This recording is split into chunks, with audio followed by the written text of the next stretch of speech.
Have you ever walked away from an argument and felt exhausted? Not because you were wrong, but because winning still felt empty. Have you ever watched someone get provoked, misunderstood, even mocked, and instead of reacting they simply smiled, stepped back, and somehow kept their dignity intact? Welcome back to the channel. Today we are going to talk about something that looks like weakness from the outside, but is often a form of deep strength on the inside. Playing dumb, acting like you did not notice, letting a comment pass, refusing to fight for that last breath of pride. A lot of people hear this and immediately resist. They think, if I do not fight back, I will be bullied. If I do not correct them, I will be disrespected. If I do not defend myself, I will lose. And in a world that rewards loudness, it makes sense that calm restraint can look like surrender. But here is the truth we will explore through a story. The people who live with the clearest minds do not avoid conflict because they are afraid. They avoid unnecessary conflict because they understand cost. They understand karma as cause and effect. They understand that the smallest ego battle can steal years of peace if you let it. They understand that dignity is not proven by how many arguments you win, but by how rarely you lose yourself. So let me tell you a story. One story, many mirrors. As you listen, notice where you recognize your own patterns. Not to shame yourself, because awakening is not a mystical event. Awakening is simply seeing clearly enough to choose differently. Her name is Vivian. She was in her late 30s, and people described her into very different ways depending on how they knew her. Those who met her casually thought she was soft, maybe even a little too quiet, someone who did not push, someone who avoided drama. But the people who truly knew her, the ones who had seen her in hard seasons, described her with a different word: steady. Vivian was not born steady. She earned it. She earned it through pain, through mistakes, through the slow training of the heart. When Vivian was younger, she fought for everything, not physically, but emotionally. If someone misunderstood her, she had to correct them. If someone criticized her, she had to explain herself. If someone made a joke at her expense, she had to prove she was not the joke. She carried a belief that many people carry: if I let it slide, I lose. If I stay silent, I agree. If I do not defend myself, I will be erased. So she defended. She argued. She wrote long messages. She replayed conversation. She stood in the shower rehearsing what she should have said. She thought this was self-respect. And sometimes it was. But most of the time it was ego trying to avoid discomfort. The first big lesson came in her mid-20s. Vivian had a close friend named Hannah. They had been friends for years. The kind of friendship that felt like family. One day, a misunderstanding happened. It started with something small. A dinner plan that changed last minute. Hannah felt ignored. Vivian felt accused. They texted. The texts became longer. The tone became sharper. Each message was not only a message, it was a weapon. Vivian wanted to win. She wanted Hannah to admit she was wrong. She wanted a confession. She wanted the story to end with Vivian being seen as the reasonable one. So she kept pushing. Hannah resisted. Hannah got defensive. Hannah brought up old hurts. Vivian brought up old sacrifices. Within an hour, they were no longer discussing dinner. They were digging up years of emotional receipts. The next day, Hannah did not respond. A week passed. No response. Vivian felt anxiety rising. Then anger. She told herself Hannah was childish. She told herself she was better off without such a sensitive friend. But at night, when the house was quiet, a different feeling arrived. Grief. Months passed. The friendship did not recover. Not because it was impossible, but because pride got in the way. Vivian kept waiting for Hannah to apologize first. Hannah kept waiting for Vivian to soften first. They both told themselves they were right. They both lost something more valuable than being right. That loss sat in Vivian's chest for years. Not loudly, quietly, Like a stone you carry without noticing until your shoulders start to ache. Then, another lesson came. This time at work. Vivian had a manager who loved control. Not obvious control. Polite control. The kind that hides behind professionalism and phrases like just being honest. The manager would correct Vivian publicly in meetings. The manager would question her decisions in front of others. The manager would smile while doing it, which made it worse. Vivian reacted the way she always reacted. She tried to defend herself in the moment. She tried to explain every detail. She tried to prove her competence.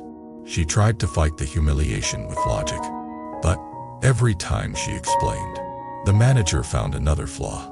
Every time she defended, the manager escalated. Vivian felt trapped in a loop where she could never fully win. And the more she tried, the more tense she became.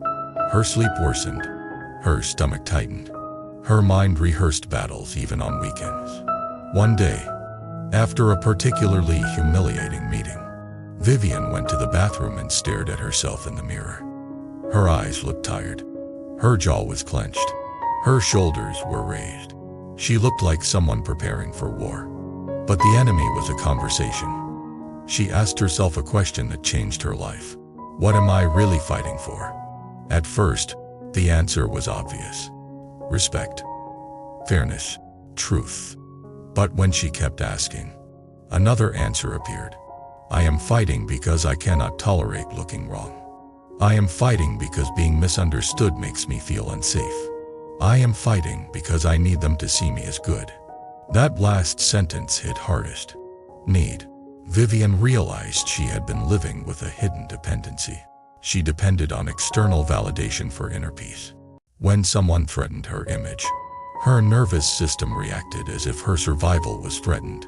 That is why she fought so hard. Not because the issue mattered that much, but because her identity was on the line.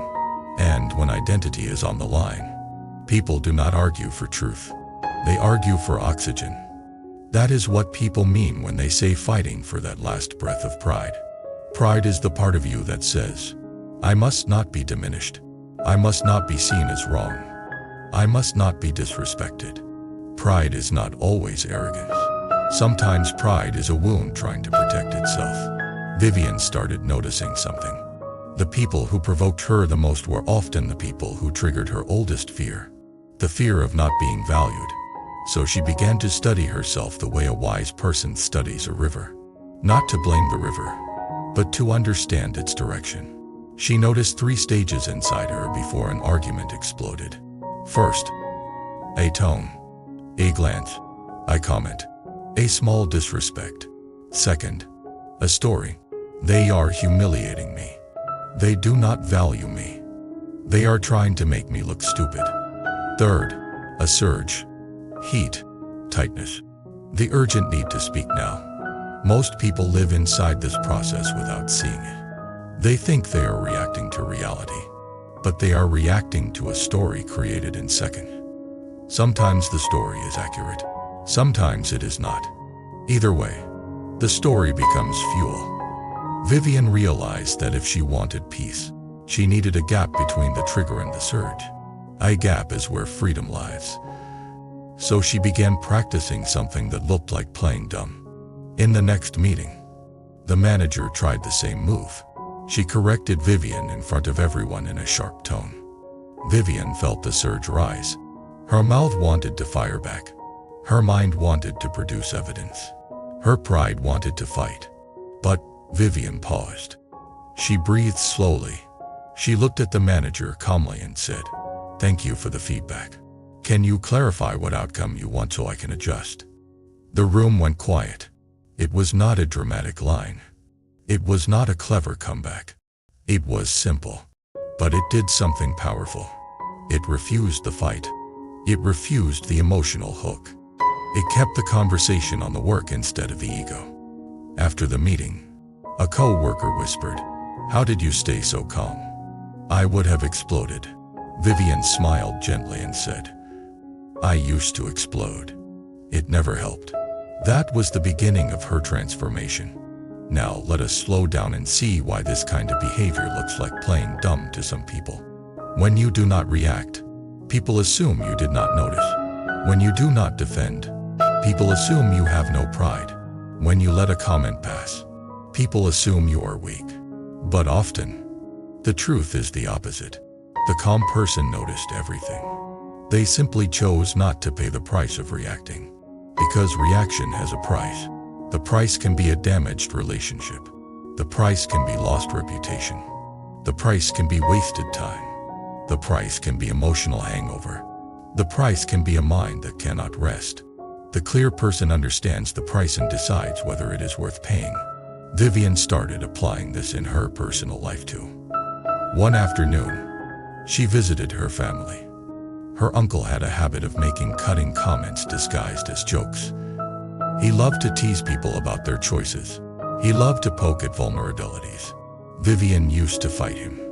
She used to explain herself. She used to try to win his approval by proving she was not what he implied. That day, her uncle said, "Still not married? You are too picky." The old surge appeared. Vivian felt heat in her cheeks. She felt the urge to snap back, to shame him, to list reason, to defend her life. Then she remembered the question. What am I really fighting for? Was she fighting for her dignity? Or was she fighting for her uncle's approval? She smiled lightly and said, "Maybe." Then, she changed the subject. Her aunt looked shocked, as if Vivian had missed the insult. But Vivian did not miss it. She simply refused to drink it. Later, her cousin pulled her aside and said, "How do you not get angry? He is so rude." Vivian said, "I know who he is. If I fight him, I am giving him power over my mood.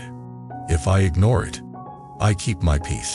I do not need to teach him manners in front of everyone. I can choose my battles. Choose my battles." That phrase sounds ordinary, but it contains wisdom.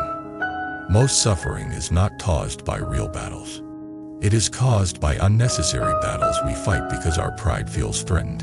Vivian began to notice a pattern in people around her. The people who loved to argue often had one thing in common. They were addicted to being right. They could not tolerate uncertainty. They could not tolerate being misunderstood. They could not tolerate losing status. So they fought constantly. Even small things became war. And the people who felt clearer, calmer, more transparent, had another pattern. They did not need to win every moment. They cared more about long-term peace than short-term victory. They cared more about their own integrity than other people's approval. This is not a personality trait. It is a practice. Now, I want to show you the deeper reason why this practice works.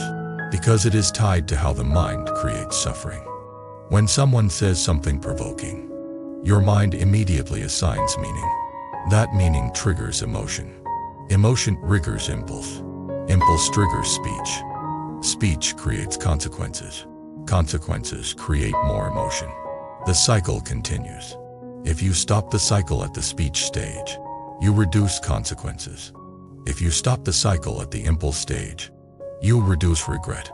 If you stop the cycle at the meaning stage, you reduce suffering even more. Vivian learned to stop at the meaning stage. When she felt provoked, she would ask herself, what meaning am I assigning? Is it the only meaning? Could there be another explanation? Is this worth my energy? Sometimes the answer was yes. It was worth addressing. Sometimes the answer was no. It was not. Here is a key point. Playing dumb does not mean never speaking. It means not speaking from ego heat. It means not reacting just to protect pride. Vivian still spoke when necessary. She set boundaries. She said no. She corrected misinformation. She confronted disrespect when it threatened something important. But she did it with calm firmness, not with a need to win. Calm firmness is different from fighting. Fighting says, you must admit I am right. Firmness says, this is my boundary. Fighting says, you must see me the way I want to be seen. Firmness says, I know who I am. Fighting says, I will not let you diminish me. Firmness says, I will not diminish myself by acting ugly.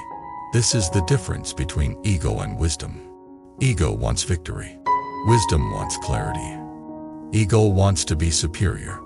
Wisdom wants to be free. Now, the story deepens. Because Vivian did not become calm just by deciding. She had to face something inside herself.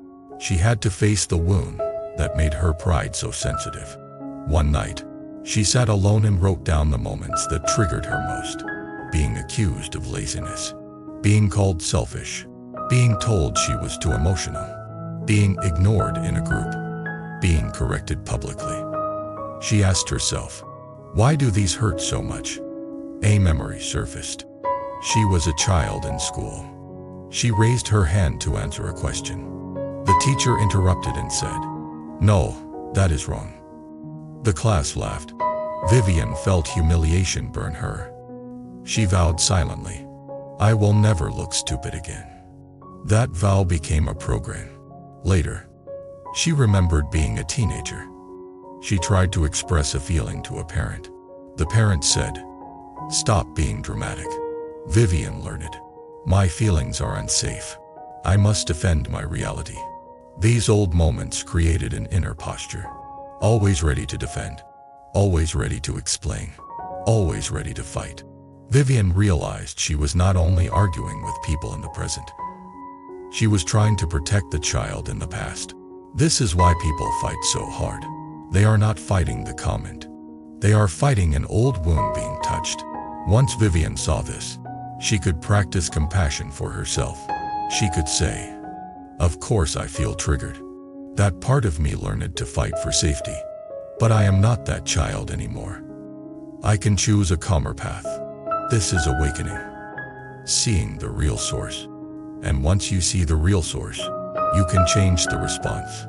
Now, let us talk about why the clearest people do not love arguing for that last breath of pride. Because clarity reveals that pride is expensive. Pride makes you say things that damage trust. Pride makes you escalate small misunderstandings. Pride makes you punish people instead of understanding them. Pride makes you carry resentment long after the moment passed. Pride steals your time. Pride steals your health. Pride steals your peace. And the clearest people value peace more than applause. This does not mean they are passive. It means they are strategic. They invest energy where it matters. Vivian learned this through a painful event. A few years after her friendship with Hannah ended, Vivian heard news that Hannah had moved away. No big announcement, no closure, just gone. Vivian felt a sting in her chest. She realized they might never speak again. The thought was heavy. She imagined what it would have been like if she had softened earlier, if she had cared less about being right, if she had allowed the friendship to survive a misunderstanding. She realized something that felt like a spiritual truth. Some relationships do not die from hate. They die from pride. That realization became a vow. A new vow, wiser than the old one. I will not sacrifice connection for the thrill of being right. This vow did not mean she accepted disrespect. It meant she stopped turning every conflict into a courtroom. Now I want to show you how this changes destiny in a practical way. Every time you react from pride, you create a cause. That cause leads to an effect, damage, distance, stress, or escalation. Those effects then shape your future conversation, your reputation, your relationships, your opportunities. This is karma as cause and effect. You do not need to believe in anything mystical to see it. You can see it in any family, any workplace, any friendship. But when you choose calm, you create a different cause. Calm creates space. Space creates options. Options create wise decisions. Wise decisions create stable outcomes. Stable outcomes create peace. Peace becomes a new destiny. Vivian noticed that her life became smoother, not because people became nicer, but because she stopped adding unnecessary fire. She also noticed something surprising. When she stopped arguing, some people stopped provoking her. Provocation feeds on reaction. When there is no reaction, the provoker often loses interest. And the people who were healthy, the ones who valued real connection, they respected her more. They felt safer with her. Safety is a form of power. Now, let us bring this to a more intimate example, because many of you will relate to this most. Imagine a couple arguing. One person says something sharp. The other person hears it as disrespect. Pride rises. The urge to strike back appears. In that moment, the relationship stands at a crossroads. If you strike back, you might win the sentence, but you lose softness.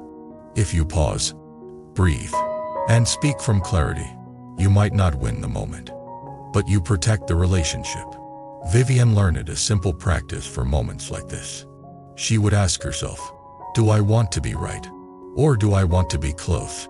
Sometimes you can be both, but in heated moments, you often must choose what you value more. The clearest people choose closeness more often than pride. Not because they are weak, but because they understand what matters. And there is another layer. The clearest people understand that being misunderstood is not death. You can survive being misunderstood. You can survive someone thinking you are wrong. You can survive someone not liking you. When you know you can survive, you stop fighting for oxygen. That is real confidence. Confidence does not mean everyone respects you. Confidence means you do not need everyone to respect you to respect yourself. Now, we have to address the fear that many of you are carrying. If I play dumb, people will take advantage. This fear is valid. Some people will take advantage if you have no boundaries. So let us be clear. Playing dumb is not the same as having no boundaries. Playing dumb is choosing not to react to minor provocation, gossip, ego games, or meaningless status battles. Boundaries are for real harm. If someone is crossing a serious line, you address it. Clearly, directly. The clearest people do this very well. They do not fight constantly, but when they do speak, they speak with precision. They do not waste their voice on small battles, so their voice carries weight when it matters. Vivian practiced this. At work, when the manager continued public corrections, Vivian eventually requested a private conversation. She did not accuse. She did not attack. She said, I want feedback, and I want to improve. I also want to discuss how feedback is delivered. When correction happens publicly, it affects team trust and clarity. I would prefer we discuss adjustments privately when possible. The manager tried to brush it off. Vivian stayed calm and repeated her request. She did not need the manager to admit wrongdoing. She needed a new agreement. That is mature boundary work. Notice the difference. Not fighting for pride, fighting for a healthier structure. This is wisdom. Now let us move toward the deeper spiritual lesson that sits under all of this. Pride is a protective layer, but it is not your true self. Your true self is the part of you that can observe the surgeon, not obey it. Your true self is the part of you that can hold discomfort and still choose kindness. Your true self is the part of you that can be firm without being cruel. When you practice not fighting for that last breath of pride, you practice returning to your true self. This is why the clearest people look calm. They are not numb. They are awake. Awake to the difference between what matters and what does not. Awake to the difference between dignity and ego. Awake to the cost of poisoned speech. Awake to the fact that anger feels powerful in the moment but weakens you over time. Awake to the reality that peace is built by choices, not by luck. Now, I want to offer a few scenes that might mirror your life, because this is where people feel it. A friend makes a passive-aggressive comment. The old you would argue. The clear you smiles, changes the subject, and later decides whether this friendship deserves energy. A co-worker tries to bait you into drama. The old you defends your image. The clear you stays professional, documents facts, and refuses the emotional trap. A family member criticizes your life choices. The old you writes a long speech. The clear you says, I hear you, and I am making my own choices. Then moves on. A stranger online insults you. The old you replies with fire. The clear you closes the app and protects your nervous system. These are not small choices. These are the seeds of your destiny. Now, let us close the story with Vivian in a way that gives you a final image. Years later, Vivian ran into Hannah by chance. A random encounter. They looked older, softer. Time had changed them. There was awkwardness at first. Then they talked. Briefly, carefully. Hannah admitted she missed Vivian sometimes. Vivian admitted she regretted how stubborn she was. They did not rebuild the old friendship fully, but something healed. As they separated, Vivian felt a quiet sadness, and also gratitude. The meeting reminded her why she changed. She changed because pride had cost her something precious. She did not want to keep paying that price.